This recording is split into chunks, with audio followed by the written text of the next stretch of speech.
Hola, hola, compañeros y compañeras de Derecho. Pues ya estamos aquí con la segunda clase de lo que viene siendo nuestro curso de Derecho Romano.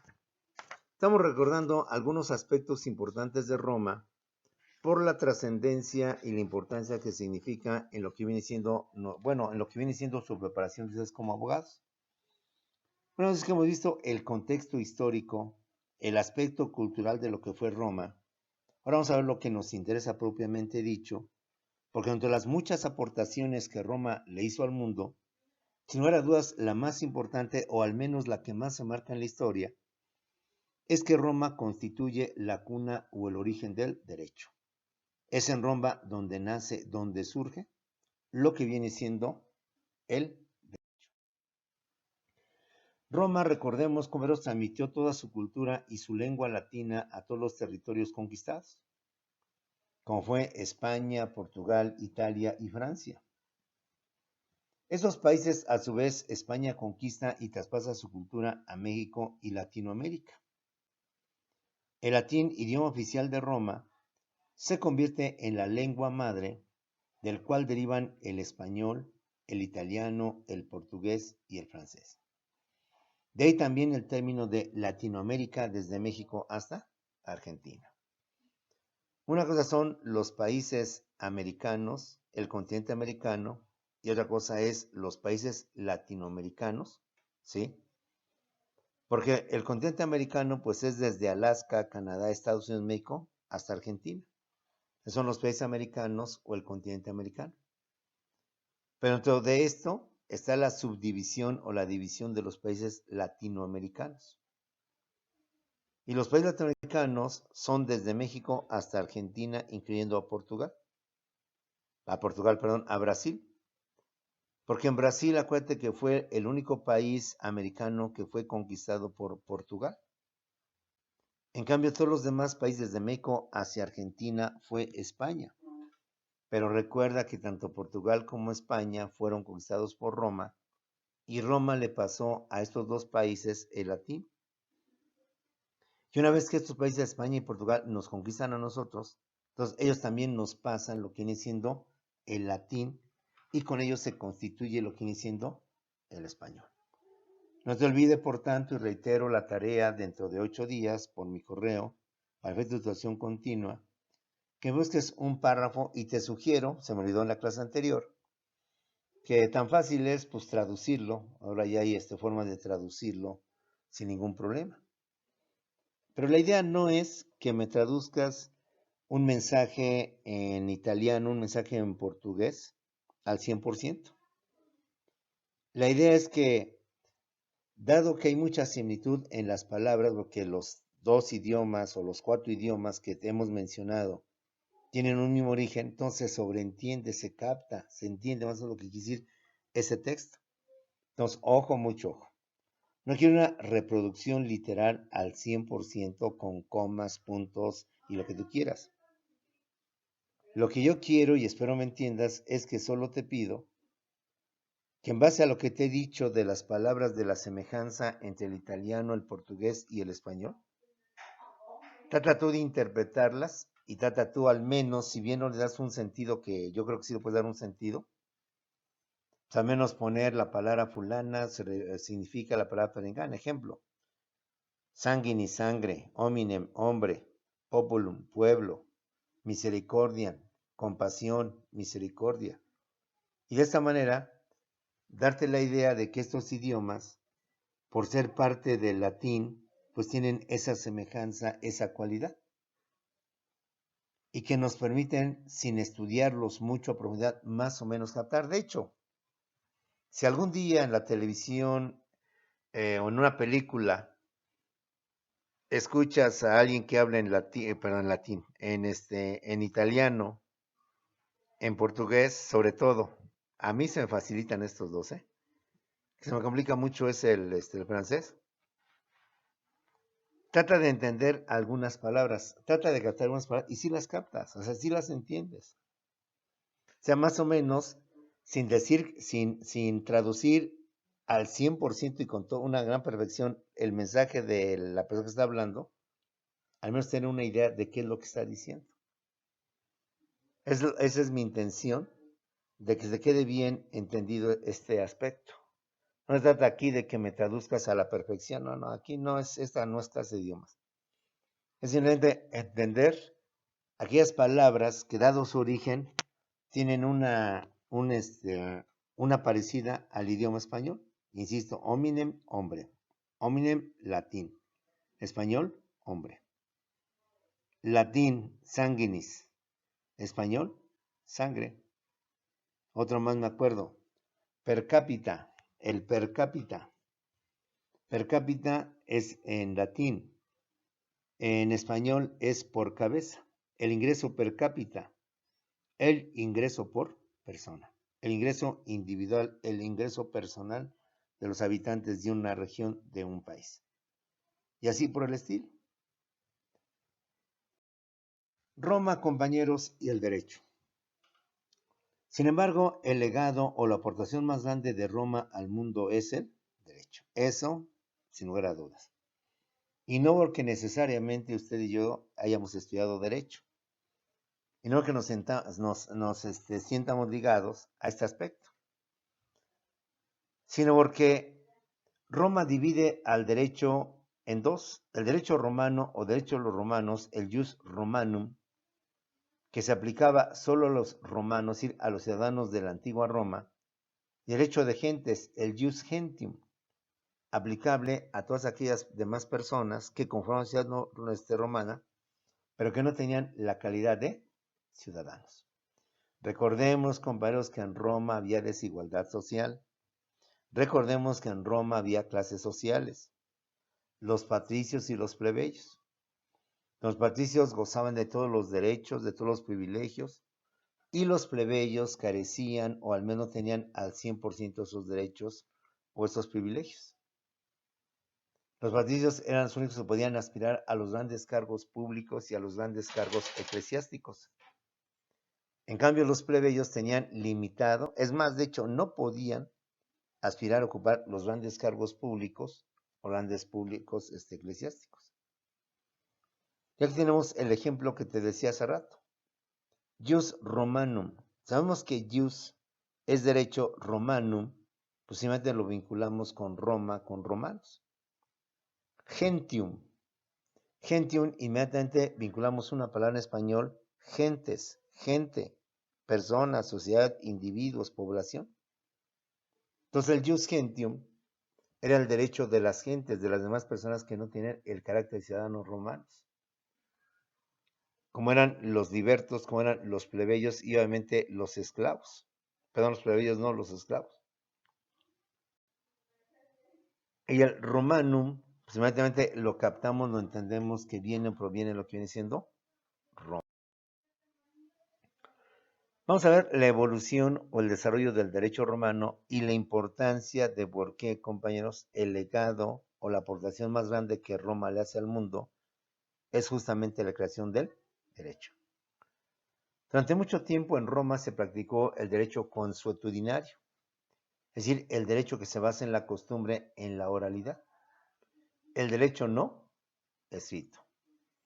Hasta que creó el conjunto o codificación más importante de leyes de toda la antigüedad, que influyó en la Edad Media, en la Edad Moderna y aún en la actualidad.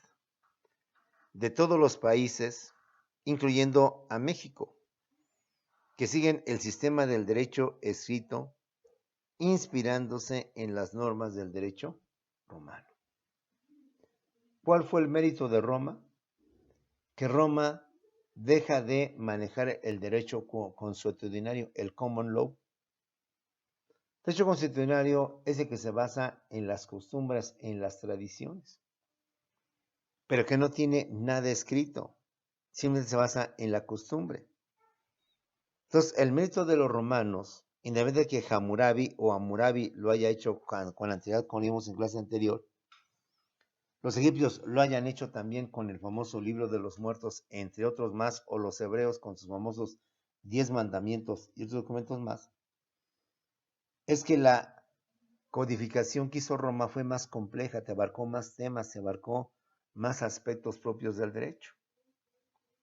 Por eso a Roma Aunque al principio practicó el derecho consuetudinario, el que está basado en la costumbre, en la oralidad, el llamado derecho no escrito, con el tiempo Roma crea el conjunto codificación más importante de leyes de toda la antigüedad, más importante que el código de Hammurabi, más importante que los 10 mandamientos de Moisés, y que esta codificación influyó no solamente durante la Edad Media, sino también influyó en la Edad Moderna e incluso sigue influyendo en la actualidad de todos aquellos países, incluyendo México, que mantienen como sistema jurídico el famoso sistema del derecho escrito, inspirándose en normas del derecho romano. Un ejemplo de derecho no escrito, un ejemplo de derecho basado en la costumbre. En México, que aunque, repito, la mayor parte de nuestro sistema jurídico está basado en el derecho escrito, no por ello impide que en algunos aspectos y de forma muy limitada, también tengamos algunos temas que se basan en el derecho consuetudinario, en la costumbre, en la oralidad, en las tradiciones. Y no porque la ley lo contemple, y no porque la ley lo diga, y no porque haya artículo expreso de la Constitución o de alguna otra ley donde señale esa disposición o esa obligatoriedad. Ejemplo, en México sabemos, compañeros, que al menos el Viernes Santo no se trabaja. Los que quedan de guardia en los trabajos, por razones obvias, se van todos de vacaciones, pero queda una guardia. Y en muchas empresas, inclusive, jueves y Viernes Santo no se trabaja. Pero ninguna ley lo contempla, ninguna ley lo establece, ni la Constitución. Pero el derecho no escrito, el derecho constitucional es el que lo establece. Y por costumbre, por tradición, se ha hecho de que al menos el Viernes Santo simplemente no se trabaja. Un ejemplo más, el 12 de diciembre.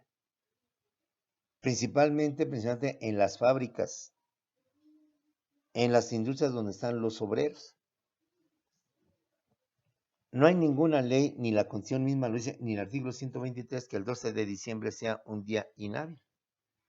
Pero por tradición, por costumbre de las empresas, donde hay muchos obreros y muchos creyentes de la Virgen, ese día incluso la empresa les hace una comida, les hace una fiesta, les hace un evento con motivo de las mañanitas a la Virgen. No hay ninguna ley, ningún artículo que lo disponga, y no solo son estos dos ejemplos. Está el Día de los Muertos el 2 de noviembre.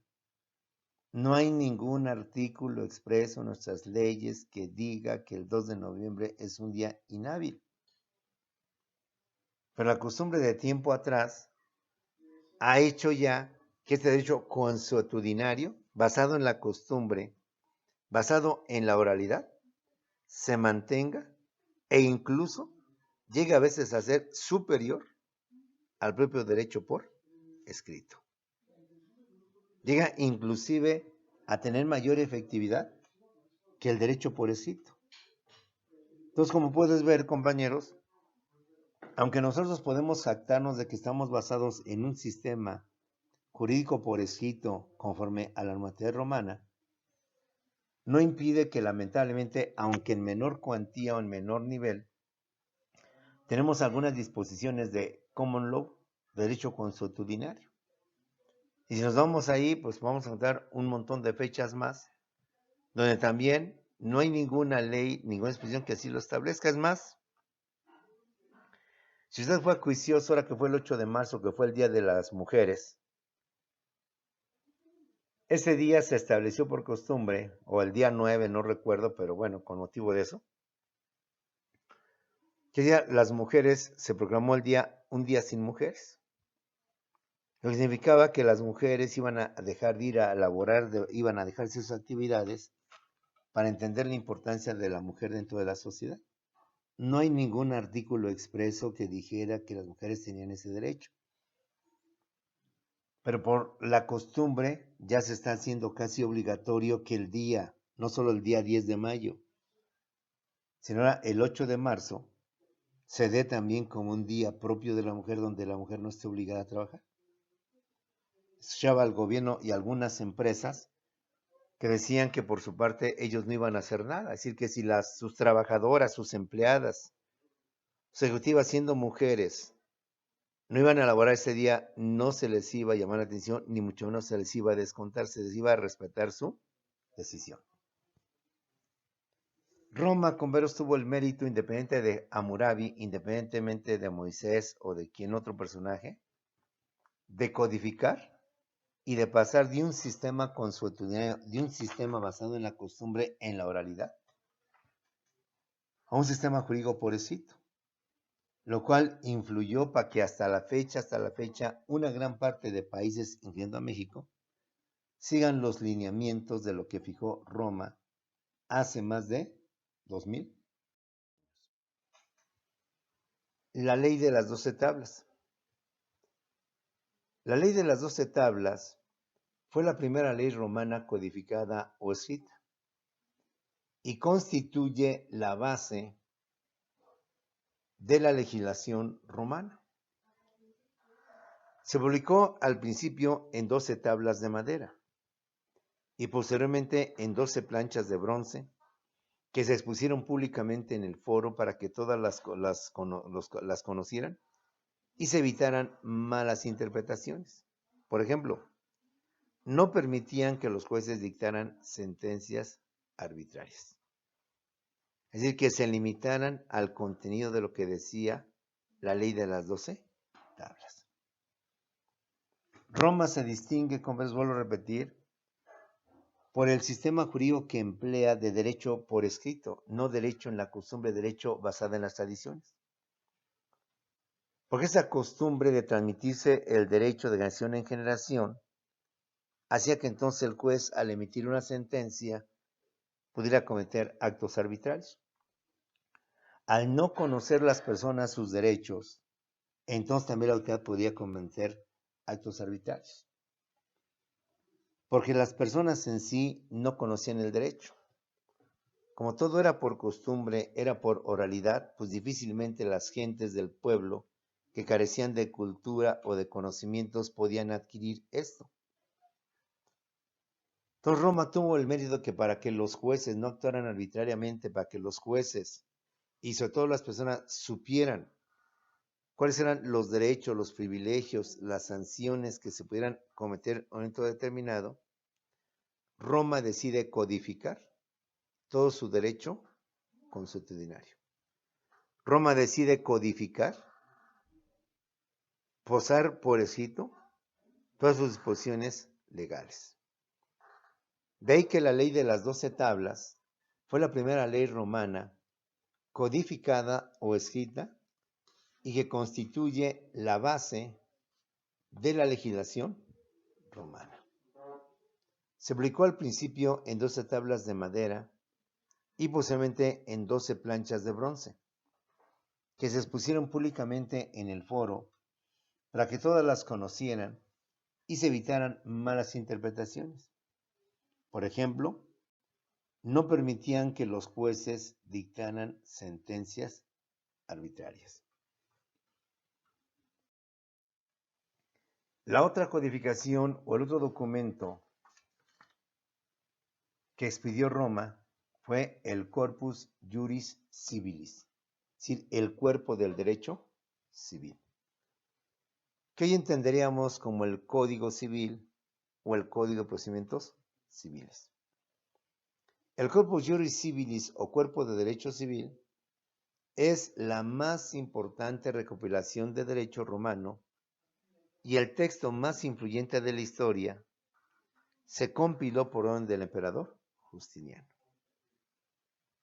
¿Cuál es la trascendencia o la importancia del Corpus Juris Civilis? Que es la más importante recopilación o codificación de derecho romano y el texto más influyente de la historia. Se compiló por orden del emperador Justiniano. No solo fueron la ley de las 12 tablas quienes se codificaron, quienes se convirtieron en ley por escrito, para que la autoridad dictara sus sentencias apegadas justamente a esa ley por escrito, y para que las personas conocieran ese tipo de leyes y que a su vez pudieran defenderse o protegerse de algún acto arbitrario que en un momento determinado pudiera cometer alguna de las autoridades. Gracias al Corpus Juris Civilis se ha podido conocer el contenido del antiguo derecho romano, lo cual ha sido fundamental para los sistemas jurídicos modernos, compañeros. Quizás Roma, de haber mantenido su sistema jurídico basado en la costumbre, y como esto era basado en la oralidad, de generación en generación, si Roma hubiera mantenido este sistema, seguramente muchas de sus posiciones no las habríamos conocido. No se habrían mantenido.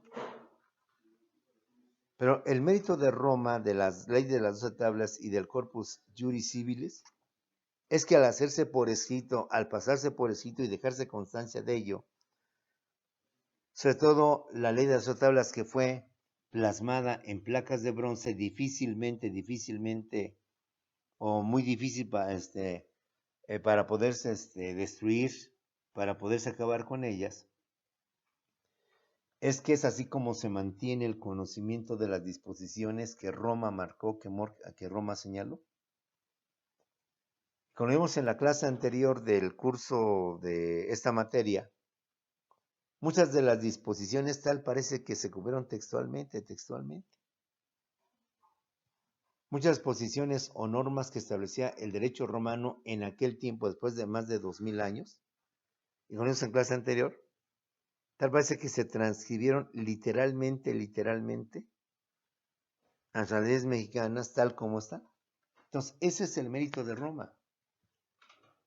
Esa es la importancia por la cual a Roma se le considera como la cuna del derecho, quitándole quizás los méritos que pudo haber tenido en su momento Hammurabi, quizás los méritos que en su momento pudo haber tenido Moisés con sus 10 mandamientos, y que Roma supo quizás inconscientemente a sus emperadores irlos codificando, irlos compilando y mantenerlos por escrito, que gracias a esa situación es como actualmente el mundo se ha enterado de las diversas disposiciones que en Roma existían sobre las actividades propias de los ciudadanos. Pasamos ahora a lo que viene siendo la legislación romana. Contenido. Los romanos legislaron sobre casi todas las materias. Este también es otro mérito de Roma. Recordemos que en un momento determinado, en el código de Hammurabi, se mezclaban el derecho civil y el derecho penal. Es decir, no se marcaba una diferencia entre el derecho civil y el derecho penal. Es decir, entre los delincuentes, los que cometían delitos, y lo que venía siendo la otra parte. Los romanos legislaron sobre casi todas las materias, dividiendo al derecho en derecho público y derecho privado, así como en derecho penal, derecho tributario y derecho administrativo. Como ver, las disposiciones de Roma ya no son normas genéricas, normas sin sentido, sin organización, sino que ahora a través de esos dos documentos se trata de establecer un orden, una organización dentro de la gran cantidad de disposiciones habidas durante tiempo en Roma. Y lo más importante, al haber organizado o estructurado estas disposiciones en razón a la materia o al contenido de las mismas, Roma empieza a dividir y a crear un derecho público, un derecho privado, un derecho penal, un derecho tributario y un derecho administrativo. Pero principalmente Roma regula o reglamenta sobre 3 áreas básicas. A pesar de que en Roma ya se crea una organización del derecho, ya se visualiza una mejor conceptualización del derecho a través de sus diversas ramas o áreas que empieza a regular y que empieza de dos a separar. A pesar de eso, quizás para algunos autores, lo más importante del derecho romano eran 3 áreas básicas o 3 áreas fundamentales. 1, la protección del individuo.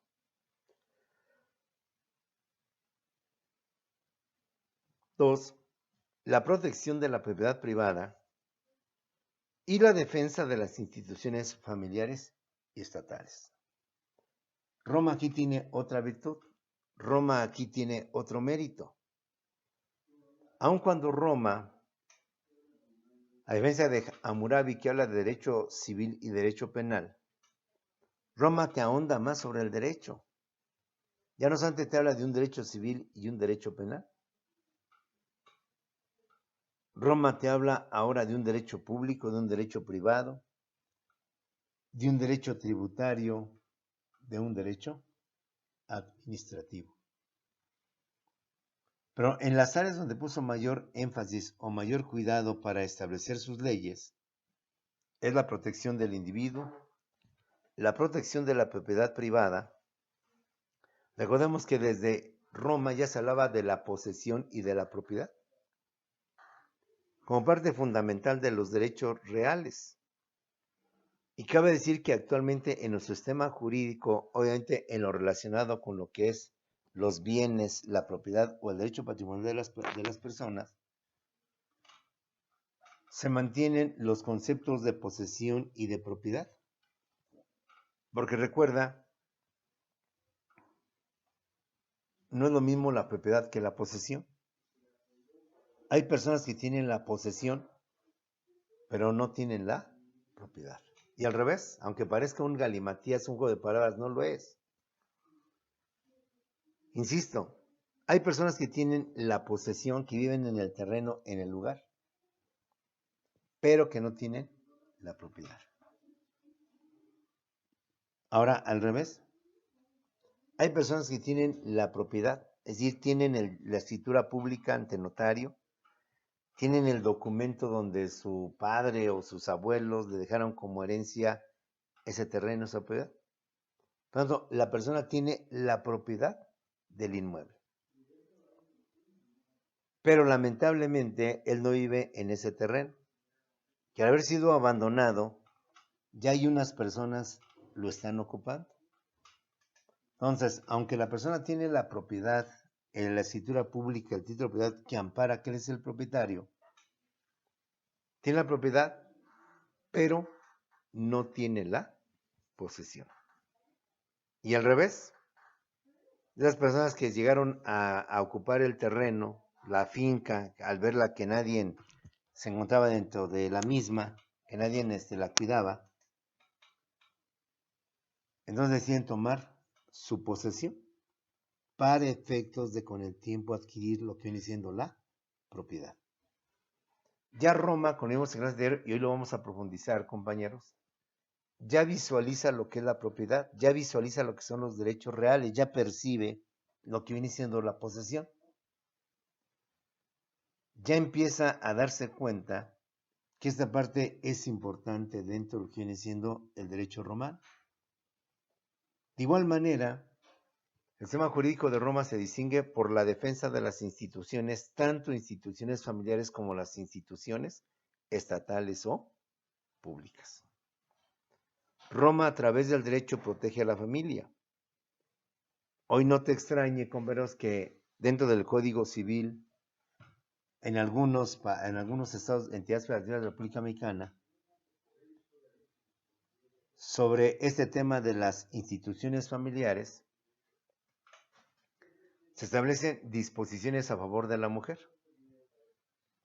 sobre todo aquellas de que son objeto de violencia física o psicológica en contra de ellas. Roma ya visualizaba todo este tipo de situaciones, ya entendía este tipo de aspectos. Crea instituciones como son la propiedad, como son el testamento, como viene siendo la familia, el matrimonio, el divorcio, etcétera, etcétera. Y de esta manera trata de darle un sentido, una organización, una estructura al derecho romano, a través de lo que vienen siendo sus leyes, sus disposiciones legales. De manera muy especial, sentaron las bases del derecho privado y con ello las bases del derecho civil al establecer y regular. Independiente de lo anterior, de proteger las instituciones, la familia, independiente de darle ya una organización al derecho y dividirla por partes en derecho público, derecho privado, derecho familiar, otro mérito de Roma, y por lo cual es considerada como la cuna del derecho, es que de manera muy, pero muy especial, establecen las bases del derecho privado y con ello no solamente las bases del derecho privado, sino las bases del derecho civil. Al establecer y regular los derechos reales, la propiedad y la posesión. Lo que te decía al final de la clase anteriormente. Roma, desde entonces, desde hace más de 2000 años, te regula con precisión los famosos derechos reales. Y los derechos reales por excelencia son la propiedad y la posesión. Bajo la primicia de que hay muchos propietarios que aunque tienen la propiedad, no tienen la posesión. Y hay muchos poseedores que aunque no tienen la propiedad, no tienen título, que es lo que avala que ellos compraron esa finca, ese terreno, o que se los traspasaron, o lo que usted quiera. No llegan a acreditarlo, pero acreditan por ello la posesión. Los derechos reales, compañeros, son los derechos que tienen las personas sobre sus bienes, sobre sus cosas, sobre sus objetos. El derecho real es la facultad que tiene la persona, el propietario, para disponer libremente de sus bienes y de sus propiedades. Usted y yo, mal que bien, bien que mal, sobre todo el caso de sus papás, pues tienen sus propiedades. Su casa, su coche, su computadora, su refrigerador, su escritorio, etcétera, etcétera. Entonces, el derecho real es el derecho que tiene la persona, la propiedad que tiene la persona para disponer libremente y directamente sobre sus bienes, sobre sus propiedades. De esa manera, papá, que es el dueño de la camioneta o del coche, puede hacer con él lo que quiera, porque él tiene un derecho real sobre ese coche. Él lo compró, o él lo heredó, o él lo tiene. Entonces él, por tanto, puede hacer lo que quiera con la camioneta. Si quiere la vende, si quiere le regala, si quiere se la da a uno de sus hijos. La pinta, la modifica, le quita el toldo, le pone otro tipo de cuestiones. Le cambia el tipo de llanta, le pone unas llantas más gruesas o más delgadas. Entonces, usted y yo tenemos ese derecho sobre las cosas para disponer libremente de las mismas. Siendo tú el dueño de una casa, el dueño de una pelota, pues puedes hacer lo que quieras con ella. Si se la prestas a tu amigo, si se la niegas, si quieres la regalas, si quieres la vendes, es decir, haz lo que quieras con ella. Ese es un derecho real. Y ya los romanos desde entonces le dieron mucha importancia a lo que es la propiedad. Y establecieron normas que regulan justamente este tema importante dentro de lo que es el derecho civil. De igual manera regulan las obligaciones, parte fundamental en el derecho civil. De hecho, la siguiente clase, en 8 días, vamos a estar de lleno con los temas del derecho romano. Vamos a ver actualmente cómo es el derecho civil. La rama fundamental, la columna vertebral del derecho en México, de donde muchas de sus conceptos o normas de derecho civil traspasan a otros derechos. Un tema fundamental que reglamenta el corpus juris civilis y que codifican la legislación romana es los contratos.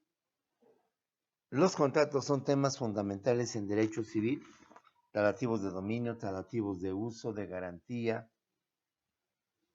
de servicios y muchos más. Pues ya desde entonces Roma los percibía, los concebía y los reglamentaba. De igual manera, para Roma el matrimonio era una institución importante. La familia, el divorcio, los derechos sobre los hijos, en suma, el derecho familiar. Roma, a pesar de que han pasado más de 2000 años de su existencia, Roma dejó el legado más grande a la humanidad, que es el derecho.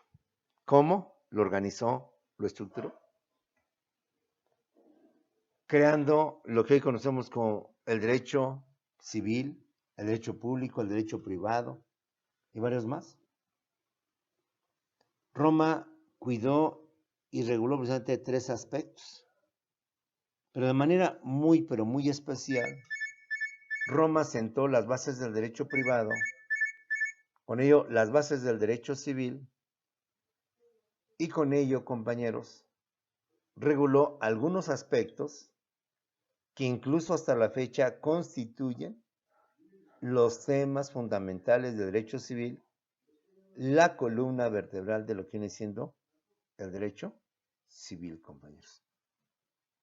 Como son la propiedad, la posesión, es decir, los derechos reales, las obligaciones, los contratos, el matrimonio, la familia, el divorcio, los derechos sobre los hijos, en suma el derecho familiar y el derecho hereditario. En la siguiente clase te voy a dar un bosquejo de lo que entendemos por derecho civil. Y si actualmente entendemos el derecho civil en 4 o en 5 partes, es porque Roma así nos lo legó. Y a pesar de los siglos, se sigue manteniendo ese orden, esa estructura, esa organización que Roma, 2000 años antes, estableció por primera vez. Situación que, reitero, pues no lo logró hacer el Código de Hammurabi, ni lo logró hacer tampoco los 10 mandamientos de Moisés, ni ninguna otra de las culturas antiguas. Para que de esta manera se mantuviera el privilegio de que Roma sea considerada como la cuna, el origen del derecho. Por la organización que hizo del mismo, por la clasificación o división que hizo del mismo, por la estructuración que llevó a cabo del derecho civil, que a la fecha se constituye como la columna central, la columna vertebral de todo el derecho, cuyos principios, cuyos postulados